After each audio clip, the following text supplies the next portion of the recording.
Hello everyone, मैं हूं नुपुर गुलाटी और हम हैं बायोमेनिक्स पर, जहां पर हम लोग डिस्कस करने जा रहे हैं सभी प्रीवियस ईयर क्वेश्चंस को सीडीएस और एनडीए के।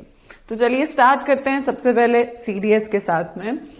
प्रीवियस ईयर में प्रॉब्लम क्या हो रहा है ना कि आप लोग जब बुक से पढ़ रहे हो, अलग अलग बुक्स उठा रहे हो, तो उसमें कई जगहों पे आंसर्स गलत है। भाई कुछ पीछे उन लोगों ने गलत मार्क किए थे जिसपे हम लोगों ने फाइल किया था कि भाई ये गलत है। कुछ हम लोग बुक्स में जब प्रिंटिंग होती है उसमें कुछ ह्यूमन एरर रह जाता है। तो मतलब इसका मतलब बस फाइनली ये बताऊंगी कि कुछ गलतियां हो रही है। तो अब क्या होता है, हम लोग उन्हीं गलतियों को पढ़ते हैं, उन्हीं गलतियों को याद कर लेते हैं। तो हम लोग क्या करते हैं, वही चीजें याद कर लेते हैं कि भैया हाँ ये वाला टॉपिक था, इस क्वेश्चन का आंसर ये था, जो कि गलत होता है। इसीलिए मैं हर एक प्रीवियस ईयर क्वेश्चन सीडीएस और एनडीए का यहाँ पर कवर करेंगे, सो दैट कि जितने भी क्वेश्चन प्रीवियस ईयर में आए उसको छोड़े नहीं। उसका ऑप्शन क्यों गलत है वो भी देखेंगे, और ये सही है तो क्यों सही है, वो गलत है तो क्यों है, सारे ऑप्शंस देखेंगे। सो दैट कि अगर एग्जाम में कोई भी क्वेश्चन, हम बोलते हैं ना कि प्रीवियस ईयर करो, क्या मतलब होता है प्रीवियस ईयर करने का? इसका मतलब ये होता है कि जब हम प्रीवियस ईयर चेक करते हैं तो प्रीवियस ईयर के ऑप्शन से क्वेश्चन बना दिया जाता है नेक्स्ट ईयर। तो हम कोई भी चांस नहीं लेंगे, इसको मिस नहीं करेंगे। तो ये हमको जरूर करना है। तो चलिए स्टार्ट करते हैं सीडीएस के साथ में। सीडीएस का 2020 का पार्ट 1 आज करेंगे। इसके अंदर हमने क्या पढ़ना है, ये क्वेश्चन करना है। सबसे पहला question, who among the following scientist introduce the immunization. पहले कौन सा साइंटिस्ट आया था जिसने इम्यूनाइजेशन की डिस्कवरी करी?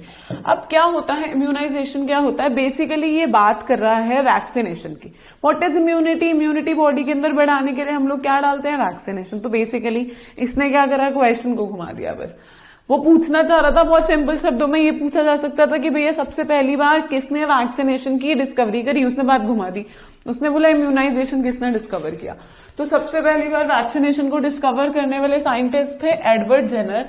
Edward Jenner was the first scientist जिन्होंने सबसे पहली बार में वैक्सीनेशन डिस्कवर किया। इन्होंने क्या बताया, इनका जो बेटा था पार्सले जेनर, उनको काउपॉक्स हुआ था। जिस तरीके से आज की डेट में बहुत ज्यादा कोविड फैला है ना, ऐसे एक टाइम पे काउपॉक्स बहुत ज्यादा फैला था, जिसे चेचक बोलते हैं। अब आप इसे गूगल मत कीजिएगा, गूगल में स्मॉल पॉक्स को भी चेचक बोल देते हैं, काउपॉक्स इज चेचक एनीवेज। तो क्या हुआ, जब काउपॉक्स बहुत ज्यादा फैलने लगा, बहुत ज्यादा फैल रहा था, तो क्या हुआ, सब लोग मर रहे थे। तो इनका एक बेटा था जिसका नाम था पार्सले जेनर, वो भी मर रहा था, उसको भी ये बीमारी हुई। तो इन्होंने क्या किया, इसमें बहुत सारे दाने हो जाते हैं, उसमें पस पड़ जाती है। उस दाने को फोड़ा, उसमें से पस निकाली, पस को पेन के ऊपर, पेन की टिप पर लगा लिया, यहां कट लगाया। यहां से जब ब्लीड हुआ तो इस पेन को, जिसके ऊपर पस सेल्स हैं, इसको इस तरीके से डैब किया, बार बार बार बार बार बार बार बार डैब किया, फिर पस लिया, फिर डैब किया, फिर पस लिया, फिर डैब किया, सो दैट कि ब्लड के अंदर जो इसके खुद के पस सेल्स हैं वो चले जाए। तो बॉडी ने क्या करा, इम्यूनिटी क्या होती है, बॉडी ने क्या करा, जो इसके डेड सेल्स थे, जो पस के अंदर से डेड सेल्स थे, वो डेड सेल्स ब्लड में गए। जब वो ब्लड में गए तो इसने क्या करा, बॉडी ने उस डेड सेल को पहचाना, और पहचान कर पहले से ही इम्यूनिटी कॉज कर दी। उसकी बॉडी में इम्यूनिटी बनी और फाइनली वो बच गया। तो हमें समझ में आया कि भैया हमारे अगर अपनी ही चीज को, डेड सेल्स को बॉडी में डाल दें तो बॉडी उससे इम्यूनिटी कॉज करती है। क्यों कॉज करती है बेटा, ध्यान से समझिएगा। एक मशीन है मेरे पास, ये मशीन एंटीबॉडी बनाती है। एंटीबॉडी मतलब प्रतिरक्षक का निर्माण करती है। वो प्रतिरक्षक क्या करते हैं, लड़ते हैं। वायरस आया, ये वायरस इतना मजबूत है, जैसे ही मेरी मशीन इसको पकड़ती है ना, पहचानने के लिए कि प्रतिरक्षक बनाना कैसे, एंटीबॉडी बनानी कैसे, तब तक कि मेरी मशीन को ही मार डालता है, तब तक कि मेरी मशीन को ही तोड़ देता है। तो मशीन एंटीबॉडी बना नहीं पा रही। हमने क्या किया, थोड़ा सा मतलब डेड सेल डाल दिया, इसने उसको पकड़ा, उसकी ताकत को पहचाना और उसी के जैसे एंटीबॉडी को बना दिया। तो यही तरीका होता है इम्यूनिटी को बढ़ाने का, और यही एक तरीका है हमारे इम्यूनाइजेशन को इंक्रीज करने का। तो उन्होंने क्या करा, इम्यूनाइजेशन को इंक्रीज किया, और वो किस पे किया, काउपॉक्स पे काम किया था। किस पर पहली बार काम किया था, वो इन्हीं का बेटा था जिसका नाम था पार्सले जेनर। और उस समय हमारे पास वैक्सीनेशन था नहीं, तो ऐसे काम करते थे। ठीक है, चलें आगे, ये कहानी समझ में आई पूरी? तो चलिए चलते हैं नेक्स्ट क्वेश्चन की तरफ। Which one of the following cell organelle contain DNA? इसमें से कौन सी ऑर्गेनेली के पास में डीएनए पाया जाता है? वैसे तो सेल के अंदर सबसे ज्यादा डीएनए, या जो डीएनए फॉर्मेशन का काम कर रहा है, वो हमारा न्यूक्लियस करता है। जिसको हम लोग हिंदी में केंद्रक बोलते हैं, जिसको हम लोग हिंदी में केंद्रक या नाभिक बोलते हैं। गोल्गी अपैरेटस में डीएनए बनता है? नहीं। माइटोकॉन्ड्रिया में डीएनए बनता है? यस। लाइसोसोम में डीएनए बनता है? नहीं। रेटिकुलम में डीएनए बनता है? नहीं। तो इसका करेक्ट आंसर क्या हुआ हमारे पास? माइटोकॉन्ड्रिया, माइटोकॉन्ड्रिया और प्लास्टिड। अगर यहां पर प्लास्टिड होता तो मैं प्लास्टिड भी मार्क करती। माइटोकॉन्ड्रिया और प्लास्टिड। प्लास्टिड जो है इन दोनों को ही सेमी ऑटोनॉमस बोलते हैं, सेमी ऑटोनॉमस बोलते हैं, यानी कि इसे हम स्वयं स्वायत्त बोलते हैं, स्वयं स्वायत्त बोलते हैं। ये क्या करती है बेसिकली? ये हमारा अपना डीएनए खुद बनाती है। वैसे सबको डीएनए हमारा न्यूक्लियस देता है, न्यूक्लियस बोलता है भाई तुम्हें काम नहीं करना, तुम्हारे जगह पे काम मैं करूंगा, पर ये बोलता है नहीं भाई, क्यों, मैं तुझसे क्यों मदद लूं, मैं खुद अपना काम करूंगा। इसलिए इसे स्वयं स्वायत्त या सेमी ऑटोनॉमस मेम्ब्रेन भी कहते हैं। यहां पर अगर मेरे पास ऑप्शन माइटोकॉन्ड्रिया नहीं होता तो मैं प्लास्टिड मार्क करती। प्लास्टिड प्लांट्स में पाया जाता है पर एनिमल्स में नहीं पाया जाता है, ठीक है, इसका ध्यान रखना। इसके जैसा एक क्वेश्चन और आया था कि हमारे सेल में कौन सी ऑर्गेनेली अपना डीएनए खुद बनाती है। उसने लिखा था हमारी बॉडी में, मतलब ह्यूमंस की बात कर रहा है। उसमें ऑप्शन में प्लास्टिड भी था, माइटोकॉन्ड्रिया भी था। तो हमारे में तो प्लास्टिड नहीं होता, तो उस केस में भी हमें क्या मार्क करना था? माइटोकॉन्ड्रिया मार्क करना था। तो चलिए चलते हैं नेक्स्ट क्वेश्चन की तरफ। Which of the following endocrine gland is not found in pair in human? कौन सी अंतःस्रावीय ग्रंथि, इसको अंतःस्रावीय बोलते हैं, कौन सी अंतःस्रावी ग्रंथि पेयर में नहीं पाई जाती? पेयर में मतलब नहीं पाई जाती, मतलब सिंगल पाई जाती है। सिंगल मतलब अकेली रहती है। तो इसमें से कौन सी होती है जरा चेक करते हैं। सबसे पहले बात करते हैं एड्रीनल की। एड्रीनल पाई जाती है किडनी के ऊपर। किडनी कितनी है? 2। तो ये कितनी होंगी? 2। फिर आ जाओ पिट्यूटरी। पिट्यूटरी पाई जाती है इधर फोर ब्रेन में। इसे मास्टर ग्लैंड भी बोलते हैं क्योंकि ये बाकी सभी ग्लैंड को कंट्रोल करती है और ये सिर्फ एक ही होती है, ठीक है। आगे चलो टेस्टीज। टेस्टीज मेल के पास होते हैं, 2 होते हैं बॉडी के बाहर, मतलब एब्डोमिनल कैविटी के बाहर होते हैं। एक पाउच लाइक स्ट्रक्चर इसको पकड़कर रखता है जिसे स्कॉटम बोलते हैं। दूसरा होता है ओवरी। ओवरीज फीमेल में होती हैं, 2 होती हैं, जो कि बेसिकली क्या करती हैं, जो कि पकड़ करके रखती हैं किसको? यूट्रस में 2 पाई जाती हैं, ये भी 2 होती है, ठीक है। तो तीसरी चीज क्या है, मतलब इसका करेक्ट आंसर क्या है? पिट्यूटरी। पिट्यूटरी सिर्फ एक ही होता है हमारे पास में, फोरब्रेन में पाया जाता है। ये स्मॉलेस्ट ग्लैंड भी है। अगर आपसे पूछा जाए name the smallest gland of human body, वो भी कौन है? पिट्यूटरी है। तो चलिए चलते हैं नेक्स्ट की तरफ, नेक्स्ट क्वेश्चन की तरफ। Which of the following is the correct sequence of organ that occur in the path of urine flow in human body? भैया यूरिन का फॉर्मेशन बॉडी में कहाँ हो रहा है और किस फ्लो से, किस तरीके से ये बाहर निकल रही है, वो हमको बताना है। तो अगर मैं एक छोटू सा डायग्राम ड्रॉ कर देती हूँ, आप लोगों को इजीली समझ में आ जाएगा, आप आराम से खुद से बता दोगे। किडनी, 2 किडनी है,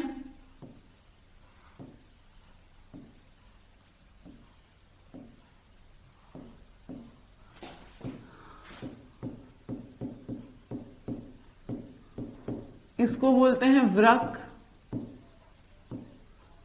ये होता है यूरेटर, ये होता है यूरिनरी ब्लैडर,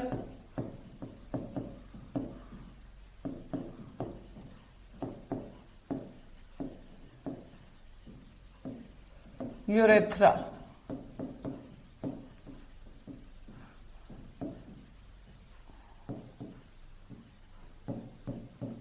मूत्रवाहिनी, मूत्राशय, और इसे हम लोग बोलते हैं मूत्रमार्ग।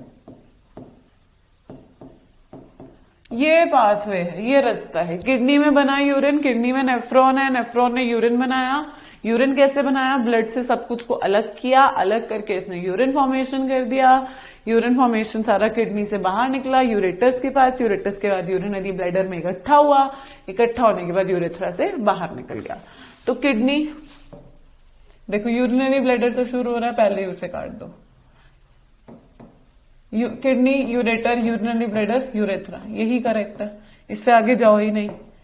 इन्होंने 2 बारी मूत्राशय लिख दिया है, 1 बारी मूत्राशय होगा और 1 बारी क्या होगा, यहाँ पर मूत्रवाहिनी आएगा, मूत्रवाहिनी, मूत्राशय और मूत्रमार्ग, ये करेक्ट आंसर है इसका। ठीक है, किडनी हमेशा इसी तरीके से काम करती है। डन।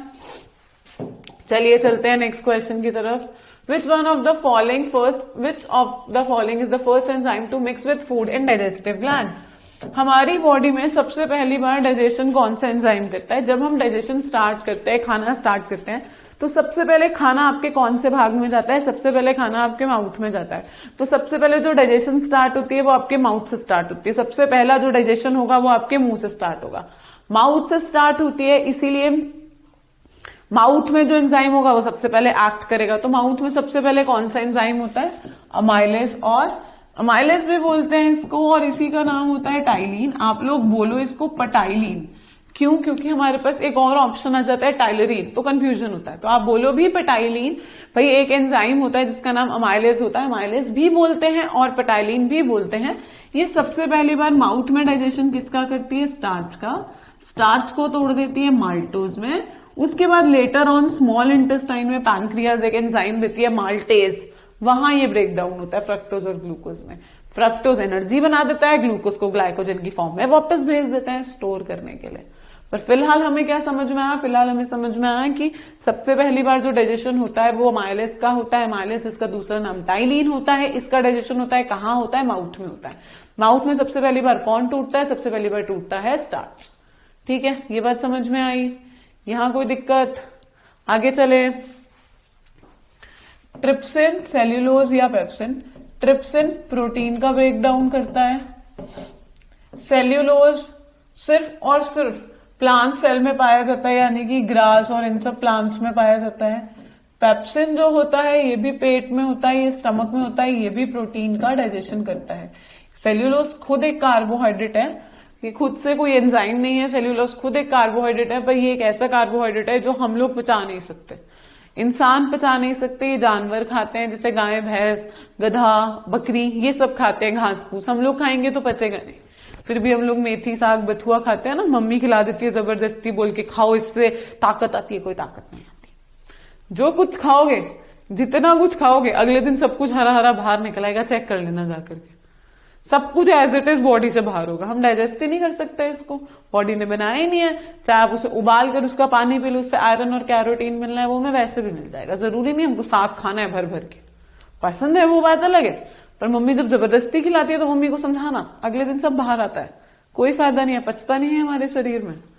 चलिए एनीवेज चलते हैं आगे। Next question, which of the following is the energy currency for cellular processes? किसको ऊर्जा की मुद्रा कहते हैं? ऊर्जा की मुद्रा का क्या मतलब हुआ? आप लोग की करेंसी क्या है? जैसे अगर मैं आप लोग की बात करूं तो आप लोग कैसे वो करते हो? मेरे पास पैसे हैं, कितने पैसे हैं, किस में बताएंगे? INR में, इंडियन रुपीज में। INR में बताते हैं ना, 200 रुपए, 300 रुपए, 2000 रुपए, 4000 रुपए, ऐसे ही बताते हैं ना हम लोग। तो ये किस में कैसे पता लगाया जा सकता है? INR से। INR से बताते हैं इसको हम। अब जो बॉडी में एनर्जी होती है उसको भी तो कैलकुलेट करना है। तो उसको कैसे कैलकुलेट करते हैं? उसको कैलकुलेट करते हैं एटीपी की फॉर्म में। ATP is adenosine try phosphate.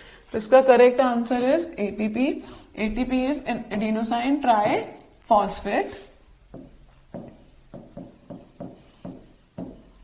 Adenosine try, ये हिंदी में भी यही रहेगा क्योंकि ये इसकी फुल फॉर्म है। Adenosine triphosphate, ADP is adenosine diphosphate. बात वही है, ग्लूकोज और पायरुविक एसिड दोनों ही ऐसे सब्सटेंसेस हैं, दोनों ही ऐसी चीजें हैं जो बॉडी में स्टोर नहीं होती। ग्लूकोज ब्रेक डाउन करता है, ग्लूकोज जो होता है वो ब्रेक डाउन करता है पायरुविक एसिड में, और ये करेंसी नहीं है, ये खुद हमारी बॉडी के अंदर करेंसी बनाती है, एनर्जी बनाती है, फॉर्मेशन ऑफ एनर्जी के लिए रिस्पॉन्सिबल है। ठीक है, समझ में आया? तो चलिए चलते हैं अलग क्वेश्चन, नेक्स्ट क्वेश्चन की तरफ, पर इसका आंसर पहले मार्क कर लें, दैट इज बी, एटीपी। चलिए नेक्स्ट क्वेश्चन की तरफ। Which of the following is the correct sequence of events during sexual reproduction in plants? अगर प्लांट्स के अंदर लैंगिक प्रजनन हो रहा है, सेक्सुअल रिप्रोडक्शन हो रहा है, भैया अब ये कंफ्यूजन हो जाता है कि प्लांट में कैसे सेक्सुअल रिप्रोडक्शन हो सकता है। भाई प्लांट्स भी सेक्सुअल रिप्रोडक्शन करते हैं, प्लांट्स एसेक्सुअल भी करते हैं और सेक्सुअल भी करते हैं। हम लोग सिर्फ सेक्सुअल करते हैं।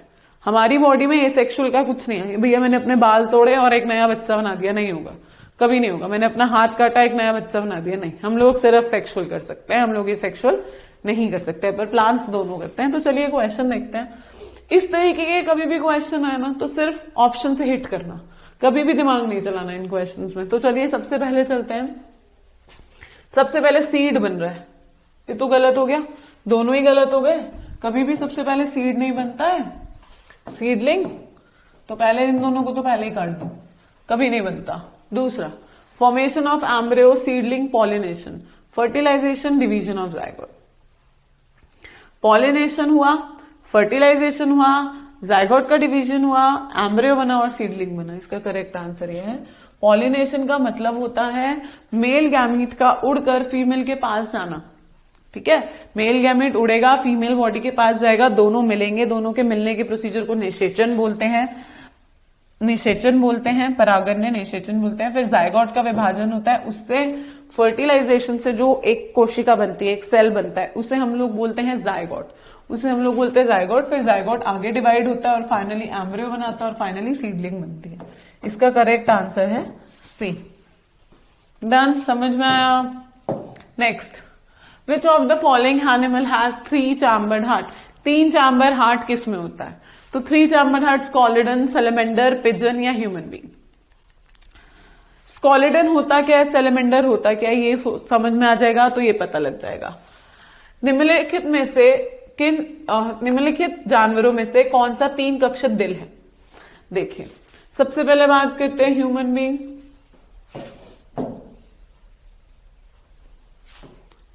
सबसे पहले बात करते हैं ह्यूमन बीइंग, 3 चैम्बर होता है। पिजन, बर्ड, 3 चैम्बर होता है। अब बात करते हैं स्कॉलिडन या सैलेमेंडर। सैलेमेंडर क्या होता है? गिरगिट जैसा होता है, वैसे सैलेमेंडर बोलते हैं। स्कॉलिडन केकड़े के जैसा। इनमें से किसके पास 3 चैम्बर हार्ट है? हमारे पास एम्फीबियन के पास भी 3 चैम्बर हार्ट होता है, हमारे पास रेप्टाइल्स के पास भी 3 चैम्बर हार्ट होता है। तो इसमें से रेप्टाइल कौन है और या फिर एम्फीबियन कौन है? तो हमारे पास जो रेप्टाइल है वो ये है, इसके पास पिजन के पास भी 4 है, इसके पास भी 4 है। सैलेमेंडर के पास हो गया 3 चैम्बर हार्ट। स्कॉलिडन क्योंकि केकड़ा होता है, पानी में भी रहता है, इसीलिए इसके पास में या तो 2 या तो 4 दोनों पाए जाते हैं, जबकि जो सैलेमेंडर होता है उसके पास 3 चैम्बर हार्ट होता है। तो इसलिए इसका करेक्ट आंसर है सैलेमेंडर, समंदर नहीं, सैलेमेंडर। चलिए चलते हैं नेक्स्ट क्वेश्चन की तरफ। Which of the following is not an epidemic disease. Epidemic का मतलब हुआ भैया एक से दूसरे को, दूसरे से तीसरे को फैल नहीं रही है और छोटे एरिया में रह रही है। मतलब निम्नलिखित में से कौन सा महामारी रोग नहीं है, महामारी नहीं फैलाता? कॉलेरा, मलेरिया, स्मॉल पॉक्स या एलिफेंटियासिस। देखो आज के डेट में ना ये सारी बीमारी हमें लगता है कि महामारी नहीं है, ये महामारी नहीं फैलाती। क्यों हमें ऐसा लगता है? इसीलिए क्योंकि आज हमारे पास इन सबके अगेंस्ट, इन सबके लिए दवाइयां हैं। कॉलेरा इज हैजा, इसमें क्या होता है, आपको डायरिया हो जाता है, वॉमिटिंग्स या लूज मोशंस। इसमें हम क्या दे देते हैं,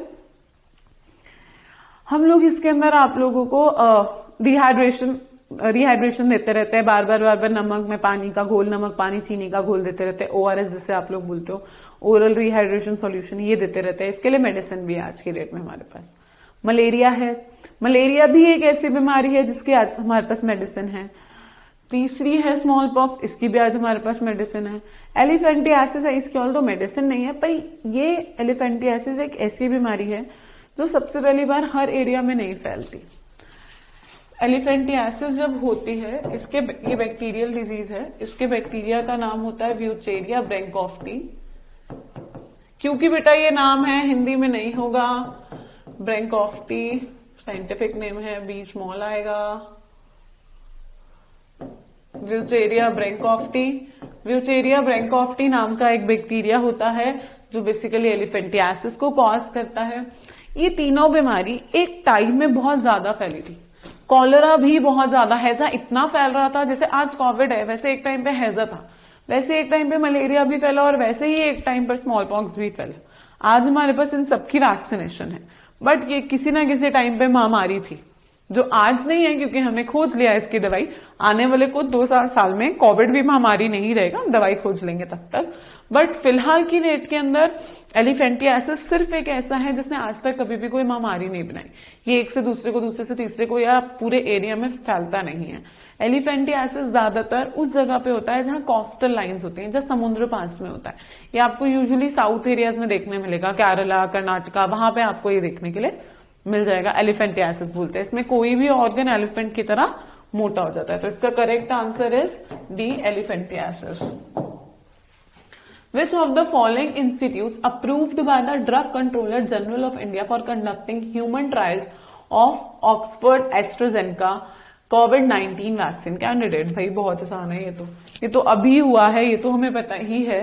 अब वो बोलता है इनमें से कौन सा इंस्टीट्यूट था जिसको इंडिया में अप्रूवल मिला था कोविड-19 वैक्सीन बनाने के लिए। अगर मैं इसको सबको पढ़ूं, Bharat biotech, AIIMS, serum institute of India, national institute of epidemiology. ये कब, मतलब ये करंट अफेयर का भी क्वेश्चन आप लोग बोल सकते हो कि भैया ये करंट अफेयर में भी आता है। तो बेसिकली अगर मैं इसको चेक करूं तो हमारे जो ट्रायल्स थे ऑक्सफोर्ड एस्ट्राजेनेका के, ये किसमें बोला गया था, किसको दिया गया था कि भैया ये ट्रायल्स पे ले आए इसको? एम्स तो नहीं था फॉर श्योर, एम्स तो नहीं था for sure, national institute of epidemiology नहीं था फॉर श्योर, या तो भारत बायोटेक था या सीरम इंस्टीट्यूट ऑफ इंडिया था। इन दोनों में से अगर मुझे मार्क करना हो तो मैं क्या मार्क करूंगी? बेसिकली जिसको दिया गया था दैट इज भारत सीरम संस्थान, सीरम इंस्टीट्यूट ऑफ इंडिया। इसको दिया गया था कि भैया आप इंडियन ट्रायल्स पर ले आओ। तो इसका करेक्ट आंसर सी है। इस क्लास को फिनिश करती हूं। आपकी स्क्रीन पर सब कुछ लिखा है, phone number, Facebook, Instagram, Telegram, सब कुछ। आपको कोई भी नोट्स चाहिए आपको इस टेलीग्राम चैनल पर मिल जाएंगे। आपको कभी भी फेसबुक चाहिए, आप लोगों को और कुछ जैसे मतलब कोई नया प्लांट, एनिमल या करंट अफेयर चाहिए, वो आपको फेसबुक के इस पेज पर मिल जाएगा। आप लोग यहां जाकर के सर्च कर सकते हैं। इसके अलावा ज्यादा से ज्यादा इस यूट्यूब चैनल को सब्सक्राइब कीजिएगा, शेयर कीजिएगा, सो दैट कोई भी क्वेश्चन मिस नहीं हो जाए। फिलहाल इस क्लास को फिनिश करती हूँ यहीं पर। मिलेंगे नेक्स्ट क्लास में नए क्वेश्चंस के साथ में 2020 के पार्ट 2 के साथ। फिलहाल इस क्लास को फिनिश करती हूँ, मिलते हैं नेक्स्ट क्लास में। तभी तक के लिए टाटा, बाय बाय।